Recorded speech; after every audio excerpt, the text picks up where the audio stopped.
নিজের পরিবারে সচ্ছলতা থাকলেও ছিল না কোনো শান্তি। সবসময় ঝগড়া বিবাদ লেগেই থাকতো ফোরকান মিয়ার ছোট্ট সংসারে। এমনকি স্ত্রীকে করতেন সন্দেহ যে তার অগোচরে তিনি হয়তো পরকীয়া করছেন। এসব বিষয়ে বেশিরভাগ সংসারেই কম বেশি দেখা যায়। তবে খুব কম পুরুষই রয়েছেন যারা কিনা দায়িত্বশীলতার সঙ্গে বিষয়গুলো মীমাংসা করতে পারেন। কিন্তু কিছু পুরুষ রয়েছেন যারা রেগে গিয়ে এতটাই বিপজ্জনক হয়ে ওঠেন যে তাদের হঠকারিতা আর ভুল সিদ্ধান্তে পুরো পরিবারই নিশ্চিহ্ন হয়ে যায়। তেমনি এক দুর্ধর্ষ আর একই সঙ্গে মর্মান্তিক ঘটনা ঘটিয়েছেন ফোরকান নামের এক ব্যক্তি। নির্মম ঘটনাটি ঘটেছে গাজীপুরের কাপাসিয়ায়। সেখানে নিজের স্ত্রী, 3 মেয়ে ও শ্যালক সহ মোট 5 জনকে নৃশংসভাবে গলা কেটে হত্যা করেছেন ফোরকান মিয়া নামের এক ব্যক্তি। শুধু তাই নয়, পৈশাচিক এই কাণ্ড ঘটিয়েই ক্ষান্ত হননি ফোরকান। তার ছোট ভাইয়ের স্ত্রীকে হত্যাকাণ্ডের পরদিন শনিবার সকাল 6:30টার দিকে ফোন করে তিনি জানান যে তিনি 5 জনকে হত্যা করে পালিয়ে যাচ্ছেন। এরপর প্রতিবেশীরা ওই বাড়িতে গিয়ে সেই বিভৎস দৃশ্য দেখতে পান।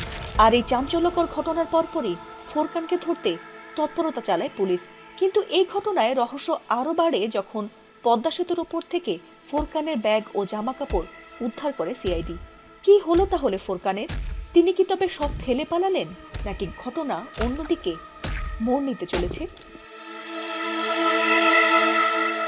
ঘটনা শুরু থেকেই পলাতক ছিলেন অভিযুক্ত ফোরকান মিয়া। পুলিশের আশা ছিল অভিযুক্ত ফোরকানকে খুঁজে পেয়ে ঘটনার আসল কারণ জানবেন আর বিচারের আওতায় আনবেন তাকে। কিন্তু পুলিশ হয়তো কখনোই ভাবেননি যে এত দ্রুতই তাকে খুঁজে পাবেন তারা। হ্যাঁ, অভিযুক্ত ফোরকানকে অবশেষে উদ্ধার করেছে পুলিশ, তবে জীবিত নয় বরং মৃত। বৃহস্পতিবার অভিযুক্ত ফোরকান মিয়ার মরদেহ পদ্মা নদী থেকে উদ্ধার করা হয়েছে। সেই ঘটনার পর তিনি পদ্মা সেতুতে নিজের সব জিনিস রেখে ঝাঁপ দিয়ে আত্মহনন করেছে বলে ধারণা করেছে পুলিশ। এ ঘটনায় প্রাথমিকভাবে পুলিশের ধারণা ছিল পারিবারিক কলহ ও পরকীয়ার জেরেই ফোরকান এই ঘটনা ঘটিয়েছেন। কারণ ঘটনার দিন মরদেহের পাশে বেশ কিছু প্রিন্ট করা কাগজ পড়ে থাকতে দেখেছিল আইন শৃঙ্খলা রক্ষাকারী বাহিনী। ওই কাগজের সূত্র ধরে পুলিশ জানতে পারে ফোরকান এর আগে তার স্ত্রীর বিরুদ্ধে থানায় 10 লাখ টাকা আত্মসাতের একটি অভিযোগ করেছিলেন। একই সঙ্গে ওই অভিযোগপত্রে স্ত্রীর পরকীয়ার বিষয়টিও উল্লেখ করেছিলেন তিনি। চাঞ্চল্যকর এই ঘটনায় জড়িত সন্দেহে জিজ্ঞাসাবাদের জন্য আগেই 2 জনকে আটক করেছিল পুলিশ।